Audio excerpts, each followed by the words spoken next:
तुम्हारा मन व्याकुल ना हो, तुम परमेश्वर पर विश्वास रखते हो, मुझ पर भी विश्वास रखो। यूहन्ना अध्याय 14 पद 1। मेरे पिता के घर में बहुत से रहने के स्थान हैं, यदि न होते तो मैं तुमसे कह देता, क्योंकि मैं तुम्हारे लिए जगह तैयार करने जाता हूँ। और यदि मैं जाकर तुम्हारे लिए जगह तैयार करूँ, तो फिर आकर तुम्हें अपने यहाँ ले जाऊंगा, कि जहाँ मैं रहूं वहाँ तुम भी रहो। यूहन्ना अध्याय 3 पद 16। क्योंकि परमेश्वर ने जगत से ऐसा प्रेम रखा कि उसने अपना इकलौता पुत्र दे दिया, ताकि जो कोई उस पर विश्वास करे वह नाश न हो, परंतु अनंत जीवन पाए। यीशु ने कहा, मैं तुम्हारे लिए जगह तैयार कर रहा हूँ। हमें यह समझना होगा कि इस संसार में हमें कष्ट सहना पड़ेगा। मेरे प्यारे दोस्तों, आप जिस दर्दनाक परीक्षा से गुजर रहे हो, उस पर आश्चर्यचकित न हो, जैसे कि आपके साथ कुछ असामान्य घटित हो रहा है और तुम्हारे मन व्याकुल न हो। यीशु ने क्यों कहा कि चिंता मत करो और सत्य के कारण परेशान मत हो, तुम्हें कष्ट होगा। जो लोग परमेश्वर के वचन के अनुसार जीवन जीते हैं, उन्हें दुनिया और इसकी प्रणालियों का उपयोग करके शैतान द्वारा सताया जाएगा। यीशु ने कहा, मैं तुम्हारे लिए एक निवास तैयार कर रहा हूँ। इसका मतलब क्या है? बहुत से लोग अपने जीवन को लेकर चिंतित रहते हैं, क्योंकि इस संसार में उनके पास आरामदायक जीवन नहीं है, क्योंकि वे शास्त्रों के अनुसार जीवन जीते हैं। हम समझ सकते हैं कि हमारे देश में क्या हो रहा है और कैसे निर्दोष लोगों के साथ बलात्कार, हत्या और उत्पीड़न किया जा रहा है। कई लोगों ने कई चीजें खो दी हैं और तुम्हारे मन व्याकुल न हो। क्यों? यीशु ने कहा, सत्य के कारण तुम्हें सताया जाएगा, पर चिंता मत करो या व्याकुल मत हो। तुम्हें कष्ट भी दिया जाएगा, पर तुम्हारा मन व्याकुल न होने पाए, क्योंकि इस संसार में सब कुछ अस्थायी है और उसकी तरह गायब हो जाएंगे। कैसे शैतान विश्वासियों पर झूठा आरोप लगाकर उन पर हमला करके और बिना किसी गंभीर कारण के उन पर अत्याचार करवाता है, लोगों के दिमाग को हेरफेर करता है। यह पूरी दुनिया में हो रहा है, यह बाइबल में पहले से ही लिखा हुआ है। अंत के दिनों में लोग तुम पर दोष लगाएंगे और तुम्हें कई प्रकार के कष्ट पहुंचाएंगे, क्योंकि तुम मेरे हो। दूसरा तीमुथियुस अध्याय 3 पद 12। पर जितने मसीह यीशु में भक्ति के साथ जीवन बिताना चाहते हैं, वे सब सताए जाएंगे। यदि संसार तुमसे बैर रखता है, तो तुम जानते हो कि उसने तुमसे पहले मुझसे भी बैर रखा। यदि तुम जगत के होते तो जगत तुम्हें अपनों की तरह प्यार करता।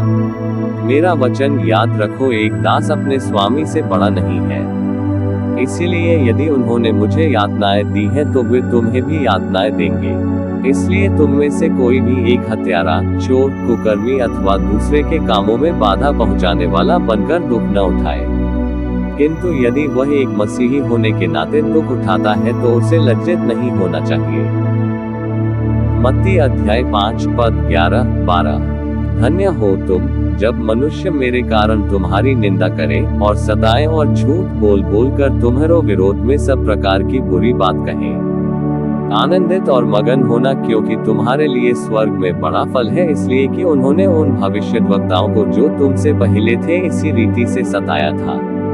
इस दुनिया में हमारा नाम, प्रसिद्धि, धन और जीवन अस्थायी है। परमेश्वर जरूरतमंदों की मदद करने के लिए कई विश्वासियों को आशीषित करता है, लेकिन क्या वे सचमुच ऐसा कर रहे हैं?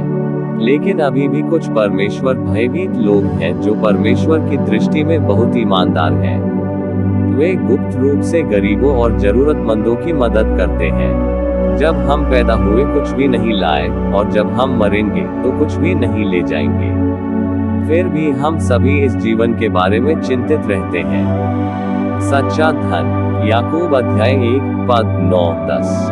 साधारण परिस्थितियों वाले भाई को गर्व करना चाहिए कि परमेश्वर ने उसे आत्मा का धन दिया है, और धनी भाई को गर्व करना चाहिए कि परमेश्वर ने उसे नम्रता दी है, क्योंकि उसे तो घास पर खिलने वाले फूल के समान झड़ जाना है। उन दिनों विश्वासियों का साझा जीवन। प्रेरितों के काम अध्याय 2 पद 44-45। सभी विश्वासी एक साथ रहते थे और उनके पास जो कुछ था उसे वे सब आपस में बांट लेते थे। उन्होंने अपनी सभी वस्तुएं और संपत्ति बेच डाली और जिस किसी को आवश्यकता थी उन सब में उससे बांट दिया। लेकिन आज ज्यादातर विश्वासी के सोचने का तरीका बदल गया है।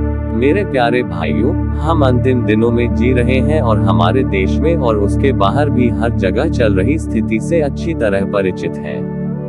यीशु जल्द ही आ रहा है।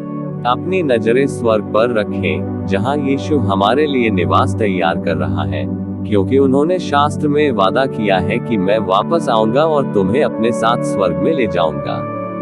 प्रकाशित वाक्य अध्याय 21 पद 4। और वह उनकी आंखों से सब आंसू पोंछ डालेगा, और इसके बाद मृत्यु न रहेगी, और न शोक, न विलाप, न पीड़ा रहेगी, पहली बातें जाती रहीं। इस आशा के साथ हम एक दूसरे को प्रोत्साहित करें और सभी के लिए प्रार्थना करें, खासकर उन लोगों के लिए जो हमारे राज्यों में हैं और दुनिया भर के पीड़ितों के लिए प्रार्थना करें। रोमियो अध्याय 12 पद 19। प्रियजन, तुम स्वयं बदला न लो, इसे परमेश्वर के क्रोध के लिए छोड़ दो, क्योंकि शास्त्र का लेख है, बदला लेना मेरा काम है, प्रतिफल मैं दूंगा। प्रभु का कथन यह भी है। यीशु मसीह जल्द ही आ रहे हैं। जो लोग अभी भी पाप में हैं, उनके लिए पश्चाताप करने का यह सही समय है। अपने पापों से मुक्ति पाएं और यीशु मसीह को एक उद्धारकर्ता के रूप में स्वीकार करें। उठा लिए जाने से न चूकें। हर दिन अपनी बाइबल पढ़ें और सच्चाई जानें। निरंतर प्रार्थना करते रहें। प्रभु आपको आशीष दे। देखने के लिए धन्यवाद।